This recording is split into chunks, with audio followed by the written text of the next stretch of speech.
All right, welcome to this quick tutorial for TokenHaven. TokenHaven is a platform that allows you to tokenize any real estate asset compliantly with security and also transparency on the blockchain. We have a variety of tools that you can use to input financial data. What you're going to see here is first, I'm just going to input some basic financial information for a listing that I've already preloaded and written out. But that listing could be anything, whether it's real estate or any other tokenizable asset, like a hard asset like art, or a share of a business that produces yield or revenue. Any listing could be created as long as you can write up the documents to support it. You'll see here that this listing shows the price, a comprehensive description of the deal itself. It also has a section for investor highlights, which I've chosen to use to link to a YouTube video. I can upload documents that will then require a signature later when money is loaded into the contract. And I can also input how I want the deal to be structured, with a minimum amount required to call the deal successful, a maximum amount needed, and the amount in earnest money that I'm paying to the platform for each particular use, which is negotiated on a per deal, per relationship, and security basis. There are 3 different users in this tutorial. Here you see the admin panel and an admin user, but you'll also see a DAO user, a front-end user, someone who's actually loading money into the system, and also the individual who simply wants to upload USDC into a contract as an investor. Here you can see me creating a proposal on the DAO for the DAO to vote on. That proposal could be a variety of things. In this case, I'm putting in a proposal to approve a listing. This is a manual thing that I just did. The process in the back office is actually automated so that it's very difficult, if you're following the flow of transactions, to miss a step. Here you can see that my request for a proposal has now been loaded up, and there's a timer that proceeds before the vote is allowed to be taken. Press pause on the screen if you want to read this information in the boxes here to look at the flow of transactions on the admin side. What you'll see is that I'm going through a process to create a listing, ask for a vote from the DAO to approve that listing, and now on the DAO page, when I reload this page, you will see that a vote has been taken on my initial manual listing, and a new vote will appear for the automated listing that is a duplicate of the same thing I did in the back office, just to demonstrate that you can do this both manually and automatically as part of the workflow.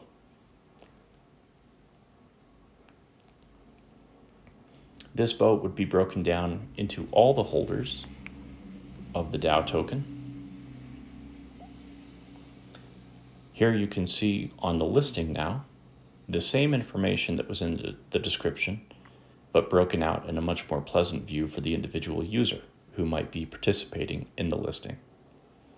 An issuer who runs these transactions in the back office has been granted admin access via email and a specified level of security to be able to go through this process. You can see here that I can specify the amount of time that I want the listing to be voted on. I can input the wallet, which will eventually receive the funds of the fundraise.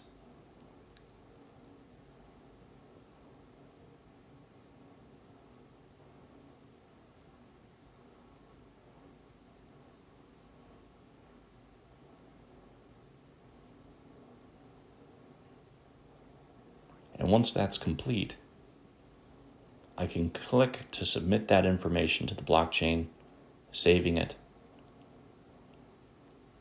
and pushing that information to the DAO for a continuation vote of the process. And now, when we click back to the DAO page, you can see that I actually have some reward tokens that have popped up as a result of me inputting a proposal and voting on those proposals as a token holder. Here we now see a new vote appear for the continuation of the process of this listing. This one is to approve the fundraise officially and allow it to flow into the front page for people to participate in and upload USDC. After I vote, and after the appropriate number and percentage of token holders have voted, you can see that it lists as approved. This process can take as much or as little time as the issuer wants to have it run. 2 weeks, 30 days, 60 days, whatever is most appropriate for the audience and the people involved. In addition, these listings can be privately secured with a password and can allow for a variety of other security measures, including whitelisting, blacklisting, pre-authorizing KYC, AML, and checking accreditation status for the individuals involved. Now you can see that I have uploaded the money required to perform the transaction into the contract, which is an escrow contract. This could come from any wallet. In this case, because I'm both the admin and the user, it's coming from the same wallet. Here we now see that the transaction has been approved. We can now execute the listing and put it on the front page of the front end for others to see.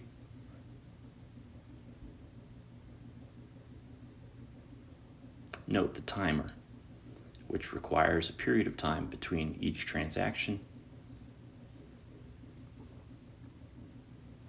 All of these individual features can be customized for the end customer, whether that's a real estate developer with a large portfolio who is wishing to simply increase the amount of transparency in their transactions and use the blockchain to do so. And any of this can be customized to be more or less robust, depending on the users involved. In this case, this has been built to make sure that each step in the process is loaded on chain and tracked. And in this case, as the timer runs out and allows for us to execute this transaction, this listing will now be listed on the front end of the website for others to view publicly and participate in, because it's not a private transaction.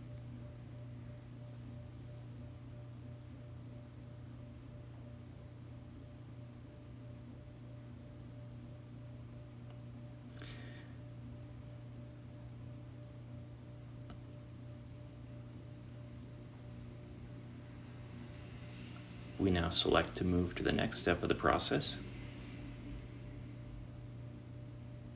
And you can see a message here showing the next steps and that we wish to deploy the fundraising contract to the front page.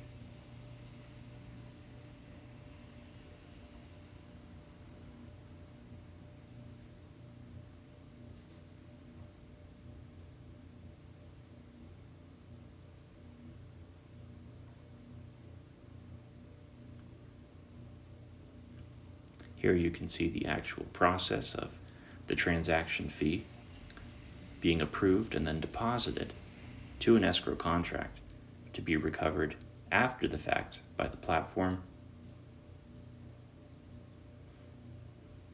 All of these transactions, as money is gathered in escrow, can be refunded.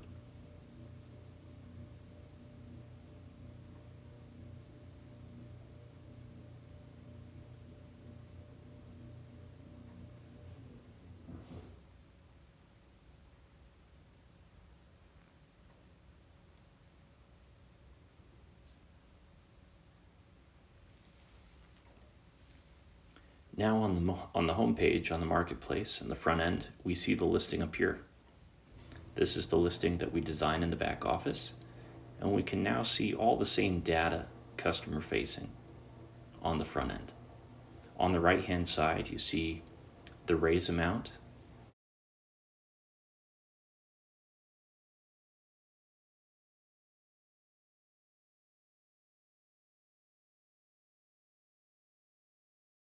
Back to the listing, let me draw your attention to the right side, where we now see the minimum amount for the raise to be successful. We see that we can actually input the amount of USDC we want to use to participate in this particular deal. You can also see as I click around that the information is presented in a pretty pleasing way to the end client. Note also on the right side that we have the number of participants listed as a potential metric, and that will change as I input dollars here and decide to contribute. My first contribution here is actually over the minimum for the deal. So when it's done, you will see that this deal is immediately listed as having no minimum. Just a second here, you'll be able to check. Also, we have this affirmation that I'm an accredited investor and/or I know the issuer personally, and that I understand the risks associated with uploading USDC into this contract. This affirmation can also be customized and require signatures and documentation depending on the needs of the individual issuer. Note now on the right side that the minimums for this particular project have been met, and now there is no minimum, and that change in dollar requirement for a minimum allows any user to participate up to 100 slots or 100 wallets. As I go ahead and input more USDC into the contract, you'll note that it does not increase the number of participants. What this means is that I can decide to contribute more to any particular deal at any given time during the fundraise process, and that it will be tracked.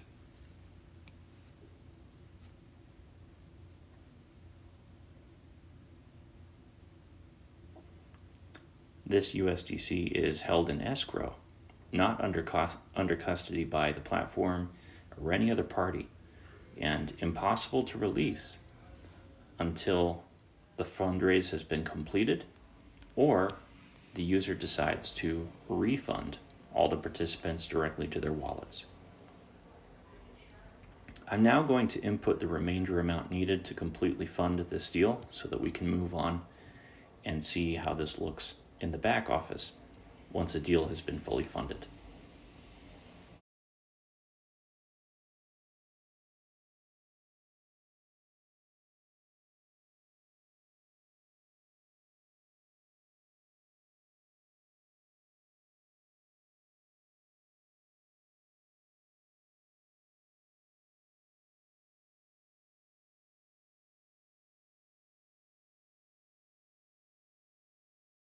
You can now see that the deal shows as being fully funded, and when we click back to the admin panel, we will receive messaging that shows us the next step in the process and the transactions that we have to execute to continue. At this point, because the fundraise has been completed, documents have been signed, investors have been AML KYC'd and checked for accreditation, money can now be moved from escrow to the destination wallet. This is, of course, only after the vote is submitted to the DAO one more time to approve the finalization of this transaction and the release of funds. Press pause on your screen if you want to take a look at the text in these boxes. You can get an idea for how robust this system is currently and how robust it can be. Here again, you see that a vote has been loaded into the DAO on the DAO page, and we're waiting for a timer here to allow us to actually participate in that vote.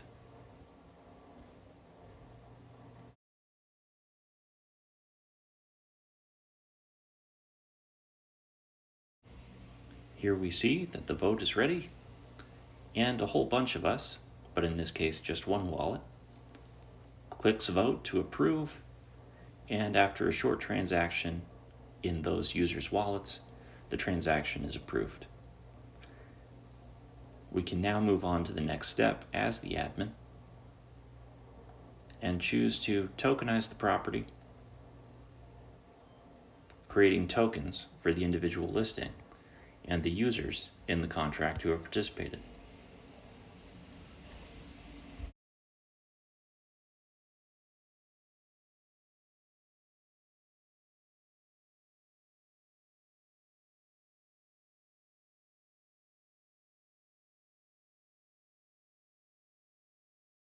I have it on dark mode, but you can also, of course, switch this to light mode if you prefer. And now that we have executed the vote in the DAO, the project has been tokenized and tokens have been created for the wallets that have participated in this individual raise for the property.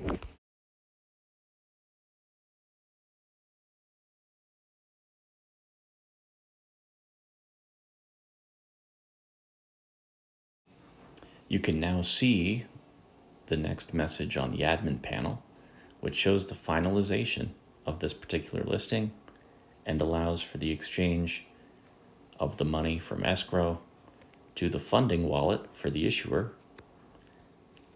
and the fee associated with the listing being sent to the platform wallet to allow for distribution to the DAO and the DAO holders.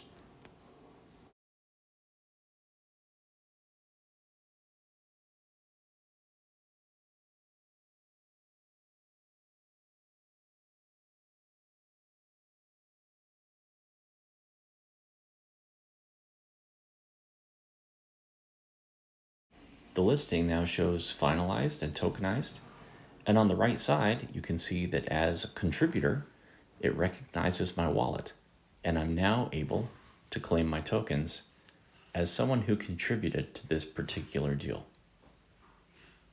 Once this has been completed, I can scroll down and stake these same tokens in any quantity I choose as the way to tag where revenue will be received. In this case, it's being received to the wallet, which stakes the tokens. This staking allows for the tracking and the distribution of funds to those individuals who choose to stake. In addition, it allows for customization and a variety of gamification metrics for the issuer to alter or customize depending on circumstances.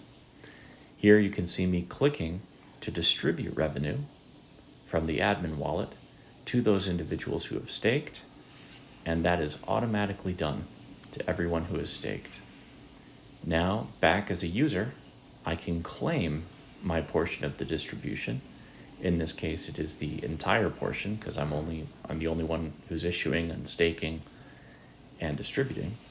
But you can see that I have now claimed USDC from the contract after it was distributed to the token holders who were staked in that particular contract. I want to briefly show you here the compliance tab as well, how I can input a wallet and tag it as being KYC approved. I can also do this with accreditation status and a variety of other metrics that I've chosen to automatically include. These things can be customized for any dashboard, and you can also take an entire block of wallets and perform all of these actions as a batch.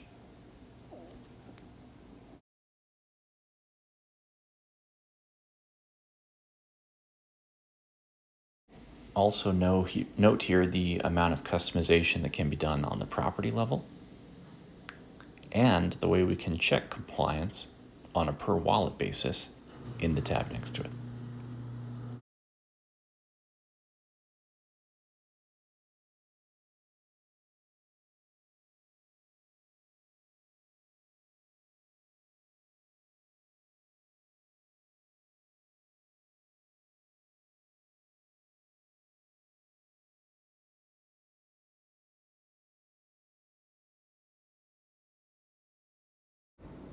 The back office can list a variety of properties simultaneously, and this could extend into the hundreds or even thousands of properties that are being managed simultaneously by different users, depending on who those users are, their permissions, and the client in particular.